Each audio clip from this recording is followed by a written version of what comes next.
So land is central. No surprise to you, Max Ramo. This is Max Ramo, strategist, theorist, author, and organizer with Pan-African Community Action, and you are listening to The Next World, a podcast about building movements. Once a month on this show, we will explore and celebrate the work of poor people's movements, particularly in the U.S.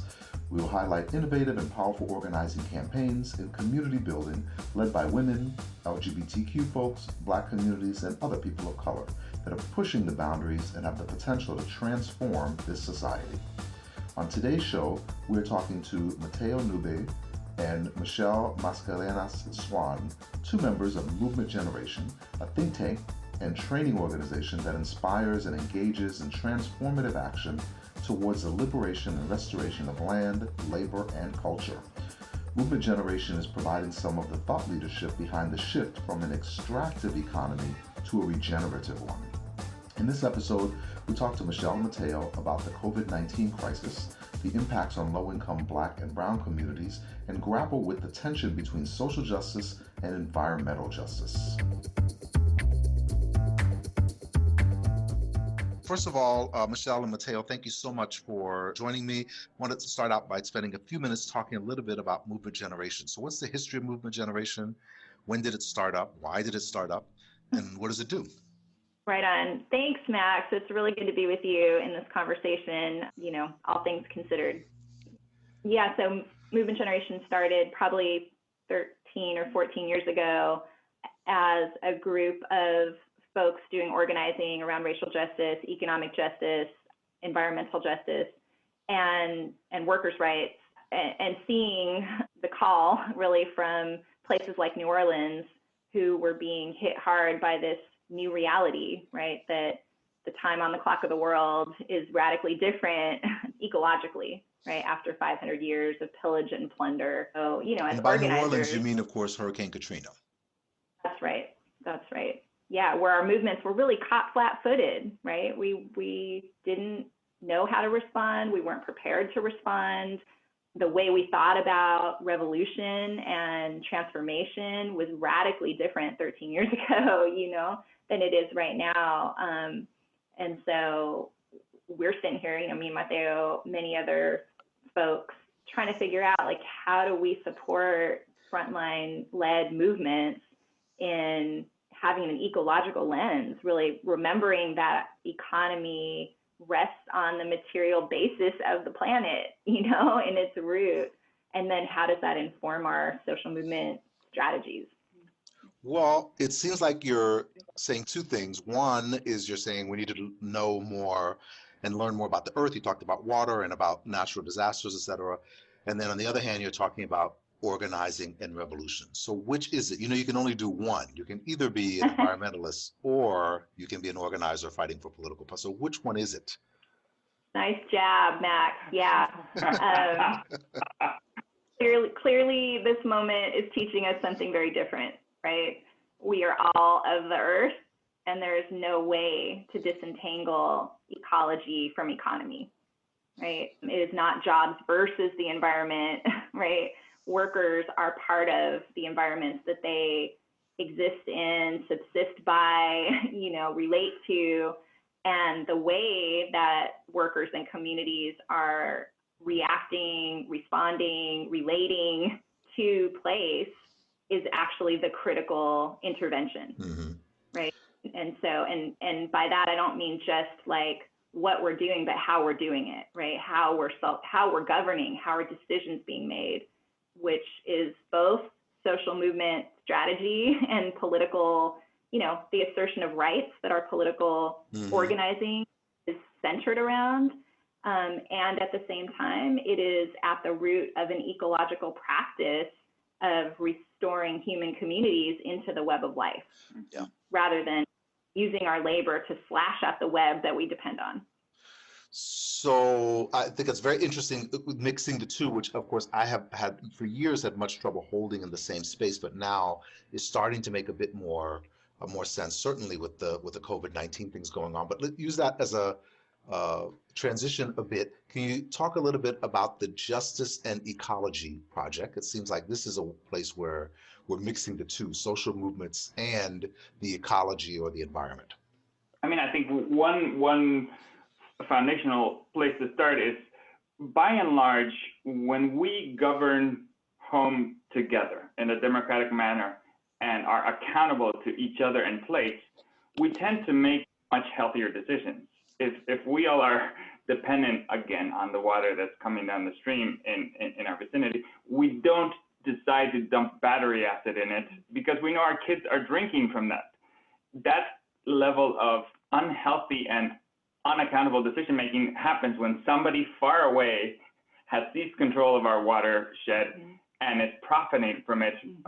So that's where the connections start becoming very clear, that deep democracy and shared governance in relationship to place is a foundational part to us building healthy community and acting in an equitable way with each other. So that, that may feel very basic, but one of the places we really took a lot of direction from is global South movements like the landless workers movement in Brazil or Via Campesina, where like you all in the US talk about ecology and economy as if they were two different things. It's all about land, and it's about our relationship to land, and it's about governance in relationship to land. You all get your stuff together. Anchor yourselves in the land reform movement and think about what that intrinsic set of symbiotic relationships look like. Right. Yeah. And it seems so often that in this context, in the U.S. urban context, when we think of land, we're thinking about condos, or we're thinking about restaurants, and we're not thinking about land in a holistic sense. Yeah, no, that's real. That has to change. We're learning, right? If for those of us who didn't recognize it before, we're learning. I name indigenous communities that have been on the front lines of this crisis from day one of colonization, right? I mean, who are really Mother Earth's red line all over the world, putting their bodies on the line to stop deforestation, but not just deforestation, the like desecration of sacred lands, right?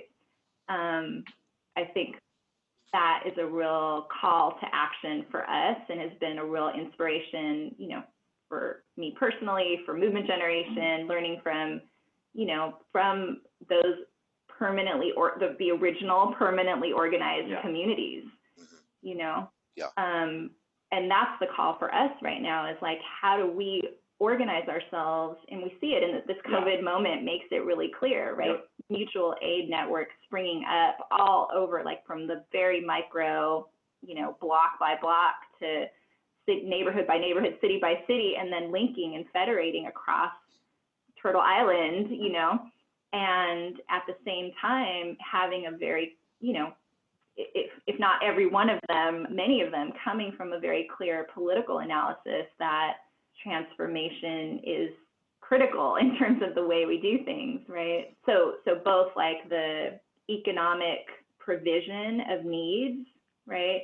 The shifting of economy materially, and then also paired with political organizing, right? That provides us an infrastructure to not only an infrastructure, but the right in some ways, right? For those of us who are caregiving for elders or children, or those of us who are disabled and on the front lines and caring for each other, and for Black folks, for Native folks, Latinx folks who are on the front lines, it provides a level, it's an understanding, right, that also provides the basis for political action. Well, we're gonna come around to the current crisis in a minute, but movement generation talks a lot about the extractive economy. What is the extractive economy, and what's the opposite, or what's the balance? What's the non-extractive economy? I mean, I think one way to think about it is we're trying to get to a level of precision about an industrial mindset in terms of our relationship to land and earth, to what you were saying a second ago. And it's about a choice.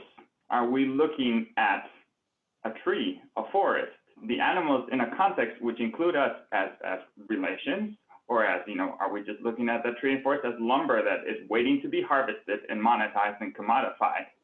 So when we say extraction, it's basically a worldview that looks at something that is completely regenerative and converts it into something non-regenerative. You can look at a forest and say, like, let's just slash that whole thing down, and if it basically whittles away and dies, it doesn't matter because it made somebody or somebody's a ton of money. That's kind of what extraction is about. And I think we're looking for a level of precision because, often folks talk correctly about a profit-based economy and call it capitalism. But the industrial mindset, the concept of resource-intensive industrial production can happen actually in a collectivized socialist context. The era of the Soviet Union and Eastern Europe socialist bloc taught us that and surely Marx thought about workers taking over the factory and running the factory as is. He didn't write a whole lot about the damages that the factories were doing. Of course, it wasn't the same scale, but didn't talk a lot about what the damage to the factory was not questioning whether or not you should have a factory, or certainly to that scale. Exactly. So I think there's a level of precision that we think is extremely helpful and important for these times by calling it an extractive economy. It's way more illustrative in some ways. And then what would a regenerative economy look like? What's a regenerative forest? We've now heard you talk about an extractive forest. What would a regenerative forest look like? Right. Well, I guess I want to clarify that the extractive or regenerative is how humans relate to that forest, right? The forest in and of itself is regenerative, right? So a regenerative economy then, or because it's regenerative because it's giving life.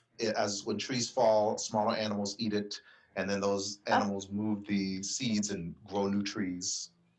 That's right. I mean, a forest creates life, right? It is life. It's endlessly. It is, trees and plants are the basis of all the oxygen that we breathe, that we depend on, right? So how we see it, right? So in a regenerative economy, which we think is more like economies, right? It's got to be plural. It's got to be place-based, rooted in context, culture, conditions of that place. That those regenerative economies are about sacredness and caring, right? Sacredness, caring, cooperation, and really like this piece that, Mateo just mentioned, right? Which is like all of our relations, which is what we have been taught by many, many peoples of Turtle Island, right? That we are just among many other species that we are not only interconnected to and with, but dependent on those interconnectedness, right? So the web then becomes much more visible in a regenerative economy. And I think that's one of the key differences is like the visibility of our actions, our choices, but also the values of prioritizing those relations, those interconnectedness, and making choices that prioritize well-being over profit. And the way that plays out is, again, if we look at the way that place-based peoples across the planet who've had thousands of years of regenerative relationship with place manage home, there are incredibly precise and scientific manners of doing that management. And we were talking about water before, saying, okay, in our watershed, by and large, year by year, this is the amount of water we get. So we need to manage it wisely. We can't overshoot too much. We have to think of folks at the top of the watershed and the bottom, and we all need to collectively figure this out together. So there's questions of governance, and there's just questions of, amongst other things, limits. So place-based folks don't believe in the illusion of an eternally growing economy, for starters. So that there's a level of realism. It's a curious thing. Often in conventional, like in mainstream ideology here, it's like we're called the dreamers, and profit-based folks call themselves the realists. Where actually it's completely down. Right. Like place-based peoples who understand limits and understand the abundance of that forest. If you dance with those limits, the eternal abundance, are actually the realists. And it's on us as team-based folks to actually learn up on that real fast. So as we are having this conversation, we're in the midst of a global pandemic Some places in the US are shut down more than others. Some places in the world are shut down more than others. There are places in the world right now where you could really be arrested for going outside of your house, for breaking what really is a lockdown. There's not a lockdown to that extent anywhere really in the United States.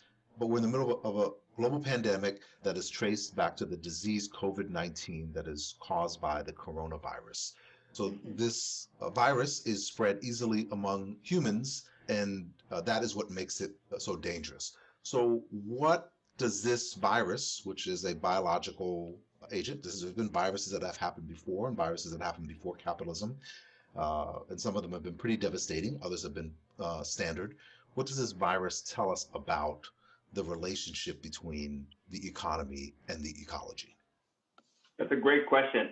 I think for starters, it's really useful, as you just said, if we think of tropical rainforests, if we think of places that are lush, very vibrant, biological and culturally also diverse hotspots, as you're pointing out, these new viruses pop up all the time.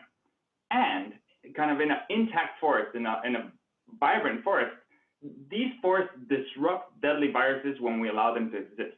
There are internal mechanisms that allow kind of that ecosystem to hold it in place. If we think about the financial crisis of 2008, 2009, one of the interesting dynamics that was a continuation of this ever-growing profit-based economy is the US government threw trillions of dollars at these banks that caused the crash. They were bailed out when Main Street was not.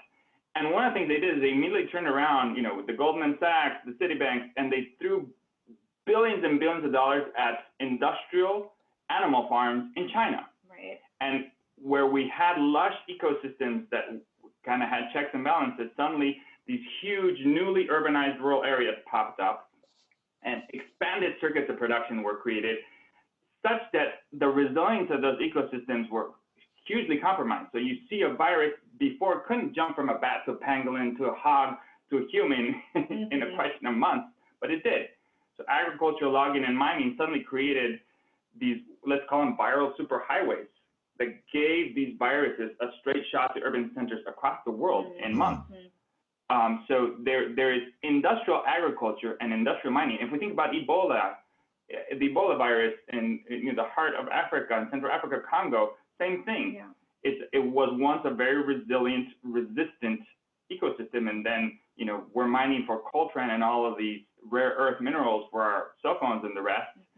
And we again created these superhighways for this level of contagion and disease to happen. That's an industrial, profit-based economy. That's not a natural disaster. It's neoliberalism that created that. But just to be clear, you're not saying that before these lush areas were completely taken down and replaced with industrial farm, that no diseases went through there, right? No. I'm saying that by and large, ecosystems that are strong and lush and have a set of checks and balances. Have a natural way of limiting its spread and its split. And of course, that natural way then is completely diminished when you turn the Everglades into a parking lot or the forest into a condo. The human body is a useful metaphor. When we are taking really good care of ourselves and each other and eating really good diets and exercising and being loved and loving others and doing vibrant things in our lives. Have a good gut culture. Yeah, we tend to be way more resilient and healthy, and something can happen to us and we bounce back rather quickly. But if we're being pounded, it's not that you don't get sick, it's that you are able to then, because of the resilience, because of the number of microbes in your stomach, in that case, or whatever the case may be, then we're able to bounce back. Yeah, that's right. Yeah, I mean, this global superhighway that Mateo just referenced, I think is also a really important metaphor to think about, because who lives by the highways? Where are the highways located? The highways are located right next to Black and brown communities, right? That is who has disproportionately been impacted by the scaling of this global economy. And it's no accident, it's no surprise that is who is being impacted first and worst. Native communities, Black communities, Latinx communities in the US, and then of course, migrant workers all over the globe, but especially in the global South. And so just to really name the obvious, but the superhighways don't just go into cities and infect, equitably. They travel also the roots of inequity, right? And this pandemic is just like a new way to make visible what has been invisible to many of us. So the highway of inequity, then, what would that include? So right now we're seeing people who are immune compromised in some way, who are much more vulnerable to the coronavirus. We're also seeing higher rates of deaths, even though they're not necessarily higher rates of infections, happening in lower income communities, particularly Black and brown communities, but lower income communities in general. So what are these invisible things, and how are they becoming visible now? Yeah, I mean, white supremacy, patriarchy. Mateo was talking about the extractive economy. We're not just talking about the dig, burn, dump part of extraction, which is critical to understand and to stop, but we're also talking about the extraction from peoples, the labor of Black peoples that built this empire, right? And that has never been restored rightly, right? The benefits of that labor have never been restored. Like, their health access has been eroded substantially, right?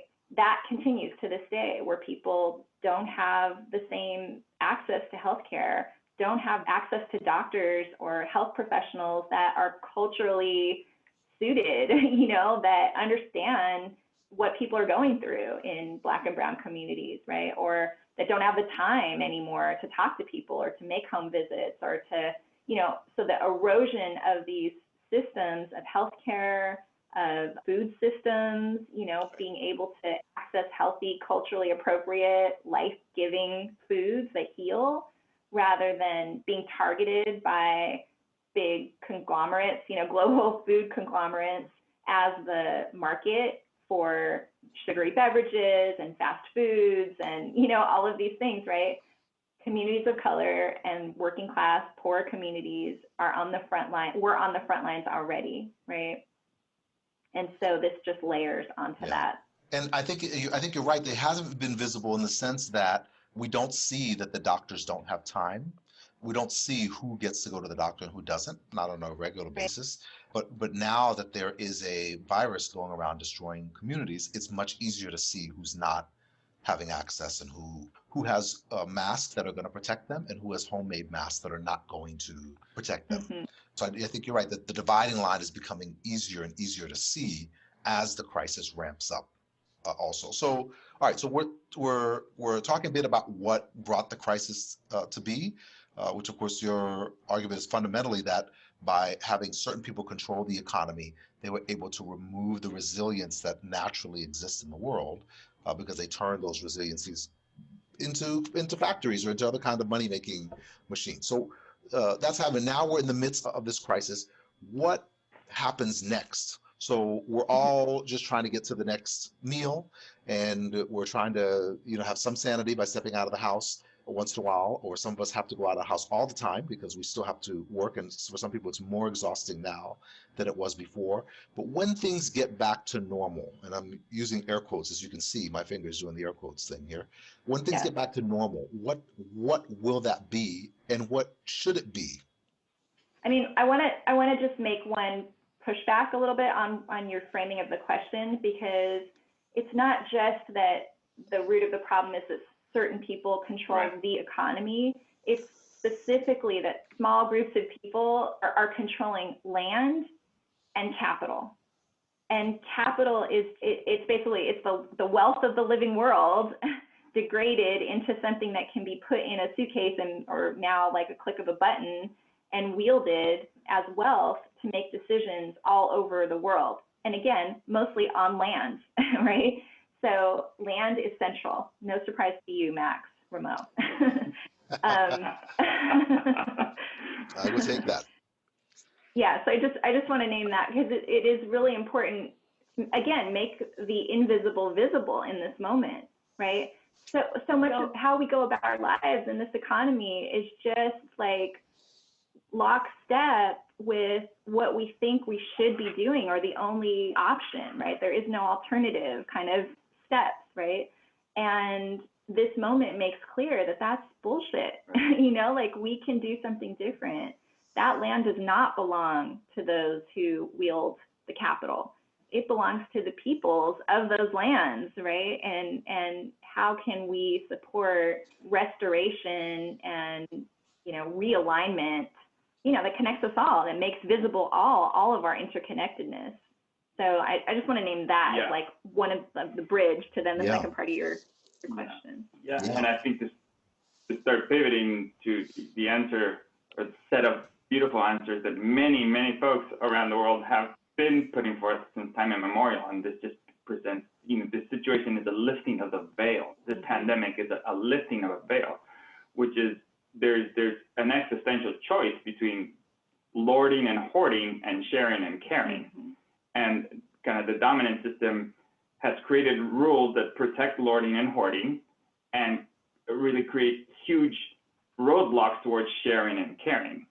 So that is not necessarily new information, but to your point, and to connect to what Michelle said, this pandemic is really inviting us deeper into appreciating that creating the systems that allow us to share and care about, share and care together on land, and to really re-democratize capital towards having, housing systems that are about everybody being able to have a place that's dignified to live, that's not speculated on, is critical. And then to our point around how the pandemic came to be, an industrial food system that is driven by profit created the situation.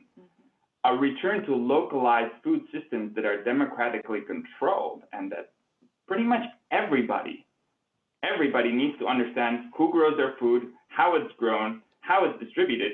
That's one of the real invitations. So yeah, I think exploring this question around housing and food as entry points to a set of solutions is critical, and it's as difficult as this experience is for pretty much everybody on the planet.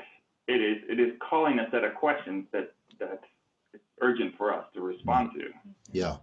So, of course, I do a lot of theory and workshops on some of the theory. And one of the main theories around movement building that we push is that in a time of crisis, the things that don't work about the system but aren't as easily recognizable, or people just let it go because it's working for them personally, suddenly become real problematic, much like your invisible becoming visible concept. But for example, during the housing crisis 10 years ago, no one thought there was anything, not no one, but significant numbers of people didn't think, or at least didn't want to admit, that there was anything wrong with paying $100,000 for a house today, slapping a coat of paint on it, and selling it for $200,000 3 months later, because they were making some profit, right? People weren't thinking, oh, this is really unsustainable, I'm not going to participate in it. People were thinking, cha-ching, I get to participate in this, and I'm going to do it over and over again. So I think this moment has some of the same potentials for some of the things you are talking about around food, around the way we think about food. I don't think that moment is hit yet, but certainly around housing. So California has had a chronic and just devastating homeless crisis for many, many decades. And all of a sudden, at the beginning of this crisis, when it was obvious it would be a crisis, as soon as it was named the global pandemic, the state of California and several cities bought up hotel rooms and provided housing for the homeless. I'm sure not all of them are housed, but the point is that they were able to somehow rethink, if you want to call it that, what they were doing. So what are the opportunities for rethinking that are emerging right now inside of communities? What are we going to be rethinking, and what are we going to be changing, and how are we going to be changing them? Yeah, it's a great question. So there's a couple things. One is, in those actions that are being taken right now because of the social action on the ground, right? Grassroots action calling for London Breed, the mayor of San Francisco, for example, to take action, which should have happened way earlier than it happened, right? And compromised many, many, many people's lives in the process, but that it can't stop with just like renting hotel rooms for a while, right? So it's got to go then to, we need to actually just buy these buildings or take them out of the hands of the speculators or, developers that own them, and land trust them, put them into community control so that the housing balance is accurately, like, that it's balanced correctly, right? Because as you know, Max, like, there's plenty of housing that's vacant in our cities. That's not the problem, right? So to be able to codify the kinds of wins that we're making today that nobody thought we had a chance of making 2 months ago, That's right. to codify those for the long term is really critical right now. And folks like, you know, Ilhan Omar are doing that, right? Really like writing in to the code, you know, like, we're not going to let these landlords just go ahead and continue to gouge people. No, if they're getting public money, it's got to take us in the right direction. Or even if they're not getting public money. No, I'm saying when they're getting public money. Yes, but even when they're not, yes. But I think that's exactly right. But that's a legitimate victory, right? This is a member of Congress is actually proposing this as legislation right now as we speak. Yeah, and to just give listeners specifics, she's put forth a bill that, amongst other things, is calling for a rent freeze and mortgage freezes that could be up to 5 years, and it's specifically tying things that landlords and lenders need to follow these set of practices. If not, they will be penalized. You know, if they, you know, the prohibition of rent increases, you know, evictions without just cause, all of that, and furthermore, tying this money towards transitioning a lot of these properties to community land trusts. So again, it's a very proactive stance, I think, to what Michelle was.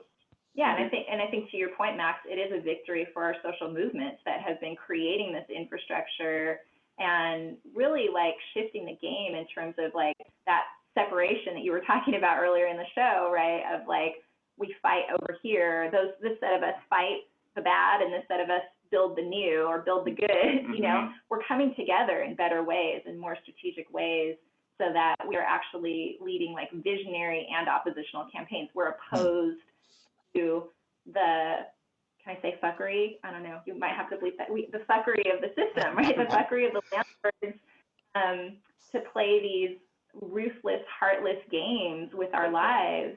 And we are at the same time putting forth a vision and the infrastructure, the models for holding and self-governing land that are way better, way better than the current system. Right?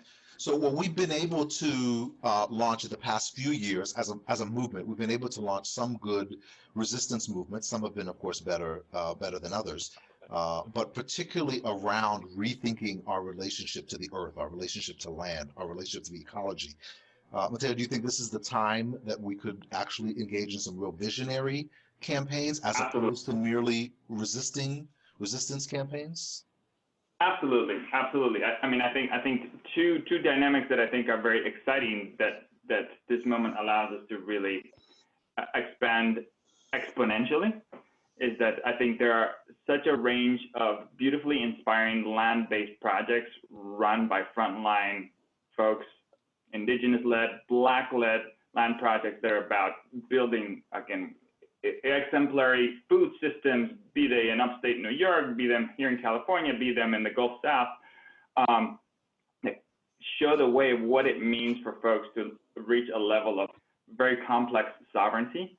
And parallel to that, you know, there's been, I think, a real organizing lift to really get folks who have access to wealth to understand that returning stolen capital to the commons is central to making transformation happen. And there's a critical mass of folks that are like really orienting toward that politic. And this is the moment to shift. We don't need trillions of dollars because most of that is speculation, that money doesn't exist. But if we in the next 6 months can organize folks with wealth, you know, younger folks who inherited, who want to do the right thing, so like, let's move $50 billion, $100 billion into these land-based projects. That, you know, folks who were inspired by Standing Rock and understand the concept of water life is life and understand why indigenous sovereignty needs to be at the center. We then are able to build, you know, the 500, the 1,000, or visibilize, use Michelle's language, what is already happening, but build a level of infrastructure that leads the way again towards localized, democratically controlled food and housing systems that take speculation. And I think folks across political spectrums are really seeing how the speculative nature of this economy is killing us. Right. And that's, I think, one of the key political opportunities right now. Yeah. Like to speculate is make decisions without evidence. And back to what we're saying, like if you listen to how life on the planet works, the evidence is there. If we take care of each other, we do well. We do way better than under this suicidal system that is taking us to a cliff. Yes, and I just wanted to say, like, yesterday, the price of a barrel of oil in the United States dropped not just below zero, but where they will pay you, the buyer, So $40. negative $37.40 a barrel. So that's what we're looking at, right? It's Yeah. a transformed landscape, right? If we could get some folks with capital to help us buy out the oil industry right now, right? Or like, make some major shifts, right? And then put workers at the center, oil workers, refinery workers who know that this shit is killing us, right? But are just trying to have a livelihood and take care of their families. What a moment this could be, right? Can I just say that all the people who I remember in high school complaining that negative numbers were abstractions that we didn't need to deal with have never really fully considered the contradictions of late stage capitalism. Right. So if we're going to go, however, to some of these things that we're talking about and go from really evolve from mobilizing, and we mobilize when everyone is against the same thing, against this new law being passed or against dumping things in the water, and towards something that's more visionary, it's going to take a few things. One is it's going to require everyone to agree on something. And the second is it's going to take two of the three. I think the second one is going to take people then agreeing on a plan and sticking to the plan to get there. We agree on this is a vision of what we want the world to look like. Here's a plan on how we can get there. We're all going to stick to the plan, and we're not going to go outside of the plan or try to exploit the plan to make a few bucks or something like that. And then the third thing I think it'll take is time, that this thing happens over a long period of time. So, Michelle, you wrote a piece recently entitled Permanently Organized Communities, which I think was just, first of all, just a fantastic concept. But can you talk a little bit about what permanently organized communities means and what that could look like in the era of COVID-19? Yeah, I mean, for me, it's really like transforming what is already happening already around us. So for instance, the mutual aid work, the pods of people that are organizing to meet basic needs, but then doing it in ways that are also, contesting for power, right? Or like leaning into self-governance in such a way that says we can collectively self-determine, and not just we like our little fiefdom or in a like back to the land kind of way, we're going to check out of everything, but in a translocal way. So I think that's one of the really powerful things that we're seeing in this moment, is that even like neoliberal governors like Gavin Newsom and Cuomo, right, are making calls that are in alignment with the value that life is more valuable than money, right? Like those decisions have not been made by those in power. I'll one up you on that. The most fascist elements of the government have given out checks to people, have called for free testing and free treatment, limited to be sure, but limited universal health care. And have called for all kinds of other things that we never imagined that they would possibly call. And of course, they've called for the socialization of the economy, although they only want to do that on a short-term basis. So the crisis is bringing out some amazing things in people. That's right. So this translocal piece, right? We have to actually agree across localities, and maybe Mateo can say a little bit more about that. But I think the other piece of it is like we have to act from where we are. One of the challenges of the way I think we've been mobilizing folks, and this is distinct from like grassroots community-based organizing, but the mobilization where you're just like clicktivism, right? You're just clicking to send a letter because you feel strongly and you believe in something, is very different than acting on something with your own body. And this is a moment in which we're seeing people do that left and right from all kinds of roles that they're playing. right? Whether it's the role of a caregiver or a medical worker, that image that we've, been seeing, right, make the rounds of that medical worker standing in the street blocking the anti-mask wearing protesters, right? People are shifting the way that they're like, we're shifting out of jobs like the job and into roles, right? This is a moment for roles, not jobs.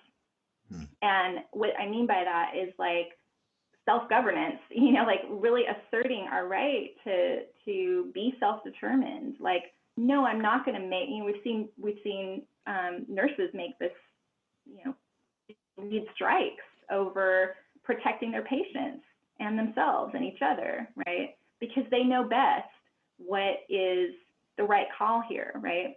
So I just think that this idea of permanently organized communities is about getting ourselves organized. We can't be isolated. We're not isolated, even if we pretend that we are. We are interconnected. And so make some choices about who you're gonna posse up with, who you're gonna squad up with, who's gonna take care of you, who are you gonna take care of, and how are you gonna do that? And not in a like insular way, right? But in a way that understands that we can't segregate ourselves and like think that that's gonna protect us. We've gotta share resources so that, equity, social equity is advanced through this crisis, which this crisis is not going to like end. It's not like this thing is going to be over and then we're going to go back to normal, right? So we could talk more about that. But I just think that people asserting their own agency is really a critical turning point for how the late stage capitalism, like the direction that it takes, right? If it's going to go towards more totalitarianism and authoritarianism, or if it's going to go towards a just transition.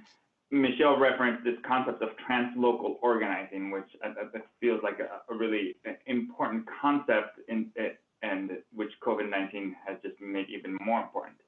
Like the climate crisis, which is also a pandemic, if you think about it, we're in a global situation of a planetary scale emergency, but I think it's important for folks to appreciate that the scale of the problem does not necessarily dictate the scale of the solutions.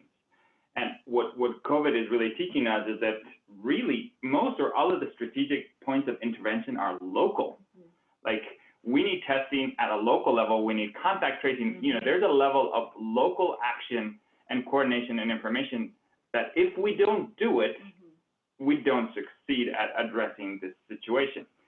At the same time, what COVID is also teaching us is that while we're deploying locally, we need to be highly synchronized and coordinated across all localities, across the whole planet to make this succeed. So there needs to be a level, as Michelle says, of federation, of being federated and coordinated, and a level of social solidarity across all localities to make this work. So again, that's an invitation that COVID is giving us that gets to like a level of decentralizing power, authority, responsibility that empowers all communities to make coordinated democratic decisions. That is really central. So going back to when we were talking about place-based economies, one way to think about it is like the globalized economy is a globalized mismanagement of home. So we need to return to right management of home everywhere, and that's going to look very different. And again, we need a level of deep solidarity and coordination that's hence translocal.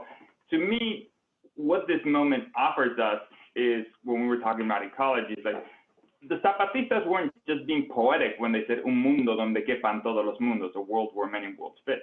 They were actually being very scientific and precise in telling us, live within the means and within the healthy relationships of your place.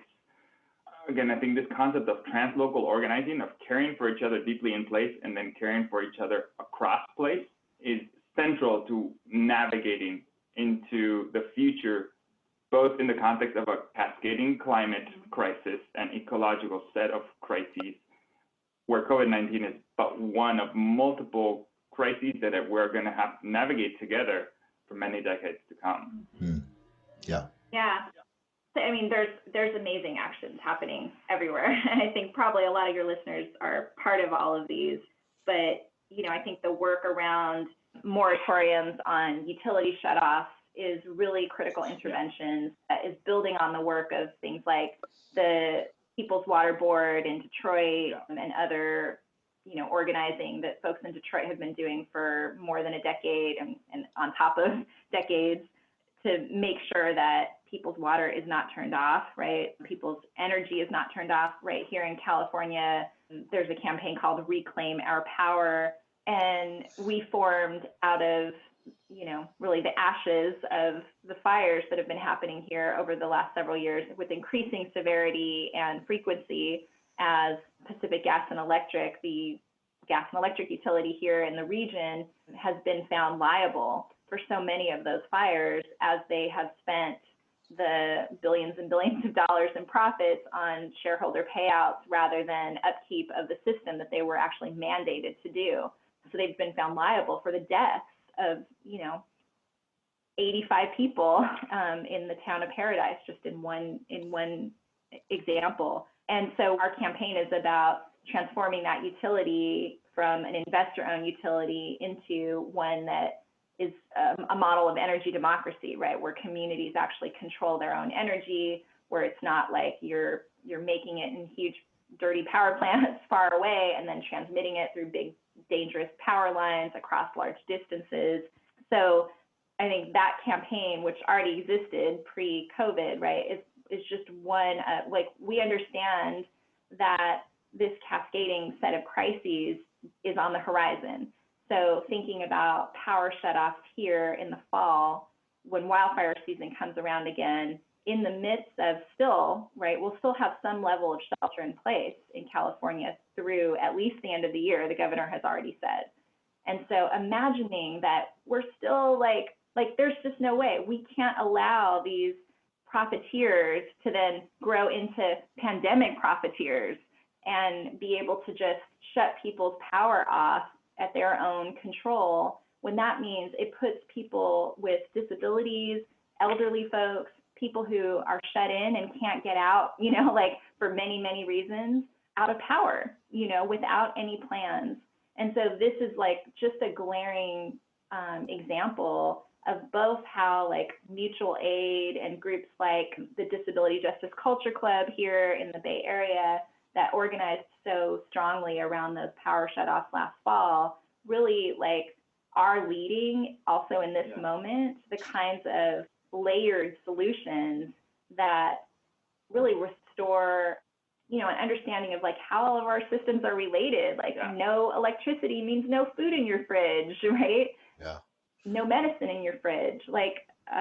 It's just, no water means no water to wash your hands. We're seeing in Navajo Nation, the rates of escalation of COVID are massive because of the lack of access to clean water, right? So I think those frontline groups doing work around utilities, doing work around cancel rent, Homes for All, that campaign, which is working to get public funding to cancel rent, right? Something like 30% of renters didn't pay their rent in April. Mm-hmm. I imagine that number is probably going to go up in May. In May, certainly. So that is a critical call, right? And it's one in which that combined with the Debt-Free Future campaign, which talks about just removing student debt, which is just a whole nother layer of what's on people's burdensome, the burden that's on people's shoulders right now, I think is a really critical intervention that shifts the blame and shame from those who have been so targeted and so exploited and so extracted from by this economy, that from those people to the places where the blame and shame should lie, right? With those who are profiting off of this destruction and this erosion of our very life support system. And if I could build off of that, I think another place of tremendous inspiration, and I think that is leading with incredible proactive examples based on lived experience, is Puerto Rico. Yeah. And I think the experience under Hurricane Maria, where you see kind of the ground zero in many ways for the battle between disaster capitalism and disaster collectivism, which I think really symbolizes what the trenches we're in right now, I think is a that I would really encourage folks to learn from and study from, because there's a set of, I think to the examples Michelle was giving, structural struggles and choices people are making. Again, if we look at food and energy, the Organización Boricua is one of our sister organizations there through the Climate Justice Alliance. It's a network of federated agroecologists, hundreds around the island, who correctly point out and say, up until the 50s, we grew the majority of our food on this island, and now we import 90% of that. We lost the level of sovereignty, and this hurricane just highlighted how that has got to go. We need to reclaim control of our bioregion, of our island, of our home, of our nation state. And, Jesus Vasquez, one of their leaders, just talking to him a week ago, was saying, what COVID teaches us is like, small scale agriculture is way safer. If you're concerned about contagion, you get your food from a grower directly. One set of hands touched your food. In industrial agriculture, there's 5 or 6 sets of huge hands, to be metaphorical, that it went through. And a truck across the country, and an inspector if you're lucky, and all these other things. Yeah. Exactly. And it's similarly, there's this incredible organization in the center of Puerto Rico called Casa Pueblo that has, the short form story is it's led a community-controlled energy independence project where they've essentially solarized and collectivized the management of solar power, so that when Hurricane Maria hit, most of the island was devastated, but they had the capacity to immediately plug in people's diabetes machines. They had a system of collectivized fridges for people's medications. They had the capacity to plug, pretty much everybody in that community's cell phone, so they could reach out to their family and say, we're okay. And, one of the key leaders in that space, Arturo Mazoldea, has a statement that gives me chills every time I read it. When you think about energy, he says, energy is the capacity to do work. We currently don't enjoy the wealth made from our work. So he's talking about what does it look like to decolonize that? And now that they've built this infrastructure that people around not only Puerto Rico, but the world are looking at, because they have energy sufficiency and independence. And Adjunta says, now we are on the offensive. Now we are the threat. We are calling for an energy insurrection. We're not going to wait for the government. We're going to unplug ourselves.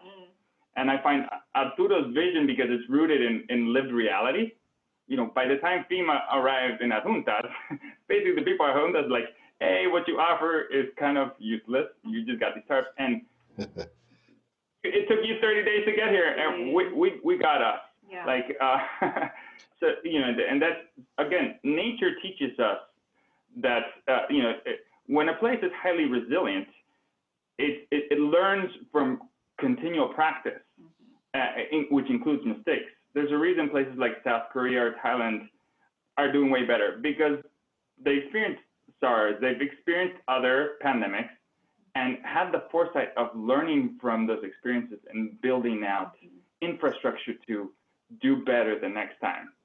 So I think there's key lessons, because that's what a robust ecosystem does. It has a set of redundant systems that addresses what healthy life, vibrant ways of continuing to regenerate look like. This is particularly useful, seeing how other communities have gone through their own crises and have come out stronger on the other side of it, particularly those now who didn't have to get organized after the beginning of the global pandemic, because they were already organized. So that, I think that really does speak to the whole permanent organization thing.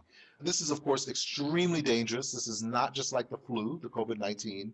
This is extremely dangerous and has the potential to do a lot of damage to a lot of people. So I don't want to minimize it, and I'm going to say something, but I don't mean this in a way at all to minimize it. But whatever we're going through now is not nearly as severe as what I imagine we're going to go through when the climate crisis comes down with full weight to bear on us. I don't think we've seen that yet, and I don't know how prepared we are, although this does give us some hints. Is this a dry run, not intentionally so, but is this a dry run, and should we be thinking about it as a dry run for the more severe climate change challenges that are surely coming down the pike?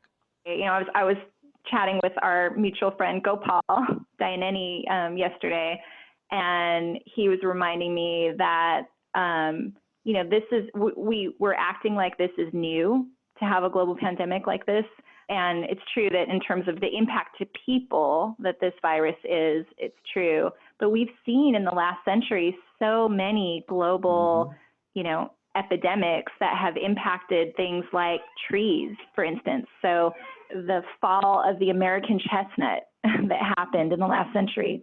A decade ago, there was a citrus crisis in Florida, and people had to cut down the citrus trees. That also racked India. So citrus farming in India was devastated by that same pest. And similarly, sudden oak death here in the West is, we never thought we would see these massive, hundreds and hundreds of years old trees just drop overnight. I think, what we're reminded of is that these things, it's not that they haven't been happening, it's that we haven't been paying attention. Mm-hmm. And that's true.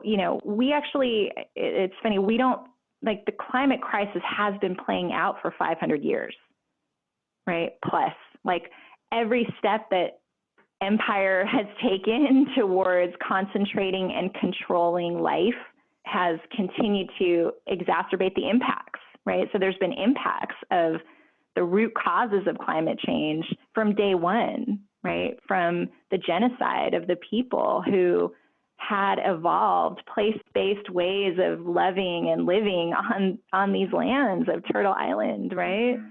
Those are the impacts of climate change, right? That started in 1492. And that, for many of us started even before that in other parts of the world.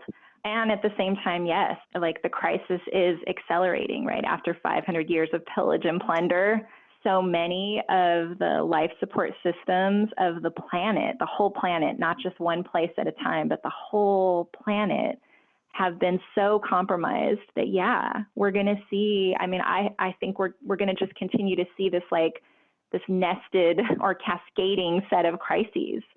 So here in and it's going to look different everywhere. We've already been seeing this over the last, especially 5 years, how it's been speeding up, right?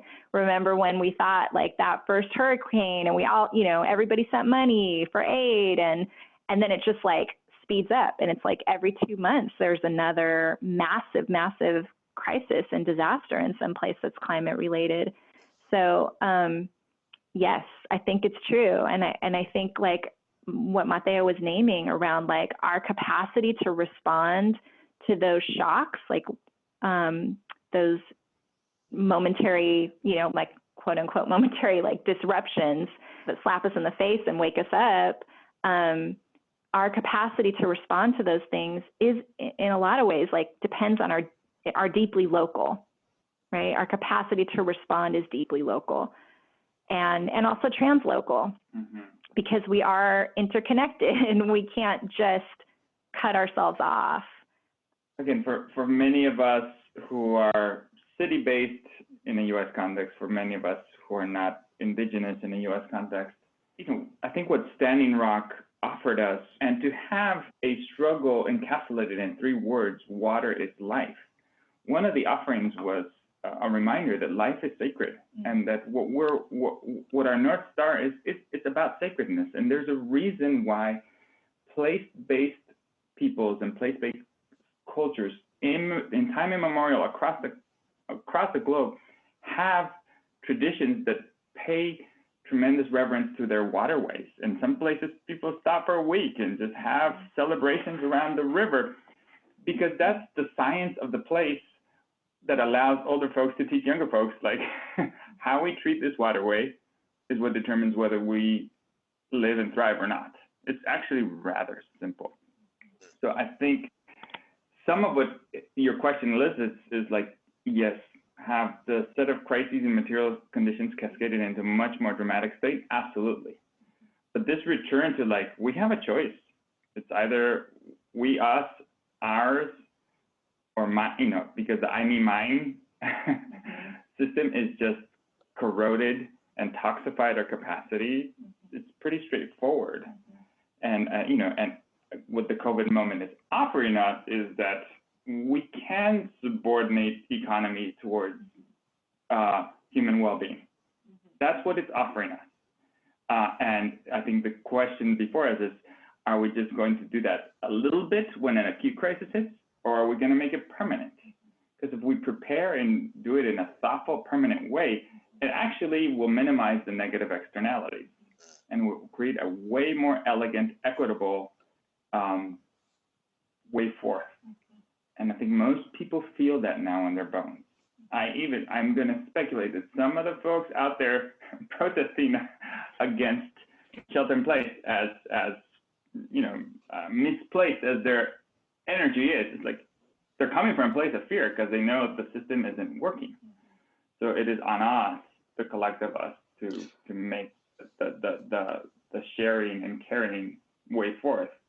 Well, that was actually the next point I wanted to bring up. Of course, we're talking as if everyone wants to return to local control, and everyone sees that it's so obvious that it's better if we live in harmony with the earth. But the reality is that's not the way that it is, and that there are people who are profiting from the way that it is now, and there are others who, even if they don't profit, they derive some level of privilege, white privilege and even male privilege, from the way that things are. And it seems then that they're willing to go out and even protest in ways that some of us are not willing to do, have large public gatherings during this time. So given the fact that not everyone, and in this society, maybe even a plurality of people don't want to return to this, to the simpler way of living, a way that's more in balance with the earth, but not the way that we're used to thinking about it as people who live in the US, then how do we respond to that? What do we do about that? How do we fix that? Woo!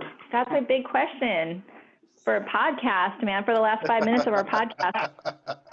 Thanks, Max. Yeah, like it's a big question. I mean, how is this going to play out? One possibility is that we're going to see increasingly individual states or like federations of states like the West or New York, New Jersey, or whatever, where there are assertions and more like majority assertions that this is the way we need to move. And at the same time, we may see other places that have majority assertions that we're not going to go there, right? And the people in those places are going to be very vulnerable, right? Extremely vulnerable to this virus, because we understand that, like, the science tells us that those places are going to be ravaged. We're all, I believe, in the same boat in terms of the economy basically beginning to collapse, right? Like you said, late stage capitalism, right? You can't shut an economy down of this size for even like 2 days, let alone 6 months or 6 weeks, and not have massive repercussions, right? And so we're all in the same boat in that sense, right? We've got to figure out some way to make life again that doesn't depend on this kind of profit-based global economy, right? People don't have the same work. I mean, there's 22 million people that filed for unemployment, right? How are people going to live? Like, that's the question. And so if they have a better plan, let's hear it, right? Or assert it. And if they're not going to protect people, I mean, there are questions about like, what can we do? I mean, we're seeing this in the global South, right? People in Ecuador are dying. People in India is under extremely authoritarian. People are being beaten in the street for not being able to shelter in place because they don't fucking have shelter. So it's happening already all over the global South, and that is the heartbreaking part of this moment, right? Is to witness that and to not necessarily know how we move. Yeah, that is real. It's a very important question, and like Michelle, I'm feeling into the complexity of your question. It can't be addressed in one answer, much less I think even 20 answers. It's a question that many of us need to just revisit over and over. That said, I do think that I just want to speak to one cut or one angle of it. So this is not the totality, which is, I think, again, those of us who are primarily city-based organizers or city, urban slanted social movements in the U.S. context, I think we have a responsibility. We haven't paid close enough attention to repairing the urban-rural divide. And I think looping back to the front end of our conversation, we were talking about food systems and an industrial food system versus like a food system that is truly based in like how nature works. And I think most people in cities, we still believe that we somehow are this bubble that sustains by itself and don't realize our connection to rural-based folks and don't realize how much our life depends on the livelihood and the production of folks in a rural context. So I think your question is one of the invitations for us to really think of like, what does an urban rural organizing strategy look like? What does it look like to think in bioregional terms? And the reason I'm saying this is because I feel in the US, the right wing has exploited that our shallow understanding of that incredibly effectively and is wielding it against us in horribly racist ways amongst others. So it's been a vulnerable flank of our organizing efforts for a really long time. So again, I think it's an invitation for listeners to think into that. What does it look like for us to really think? I think it doesn't explain a lot of the fear. It doesn't explain away the white supremacy for folks. But I think some of those folks who are afraid, if we created a political agenda that really spoke across an urban-rural divide, some of those folks I think would break off and join our vision. Right. And I do think it's important for us to capture those who can be captured and who want to change their position, who are not comfortable with where they are, and we do have to make a good faith effort. So I think that's an extremely valid point. In Kentucky, our dear friends at the Kentuckians for the Commonwealth discovered that there was, white supremacists who were organizing really basically on their platforms. Everything of their platform except the anti-racism and, anti-homophobia that Kentuckians for the Commonwealth was organizing around, and really to make sure that, there was like frontline leadership, but the platform was almost exactly the same. It was like, we love our lands, and these are our lands, right?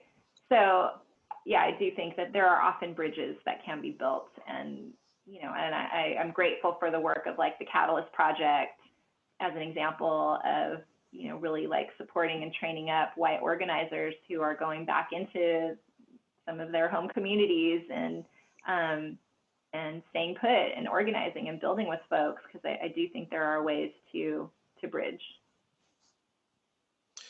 All right. Well, Mateo and Michelle, both from Movement Generation, doing great work to help us understand the connection between the economy and the ecology. I thank you both for being on the show. Thank you. Thanks so much, Max. Yeah, great talking to you, Max.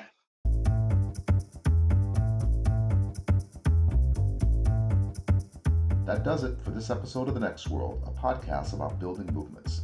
To find out more about Movement Generation, visit their website at movementgeneration.org. And special thanks to Michelle and Mateo for sharing their thoughts and insights. You can read more in depth of many of the issues and organizations featured today on the Partners for Dignity and Rights website, dignityandrights.org. We'll be back next month with another episode of The Next World. If you enjoyed the show, please subscribe, tell your friends, and post reviews wherever you get your podcasts. Until then, know that the only way out of this mess is to organize, organize, organize.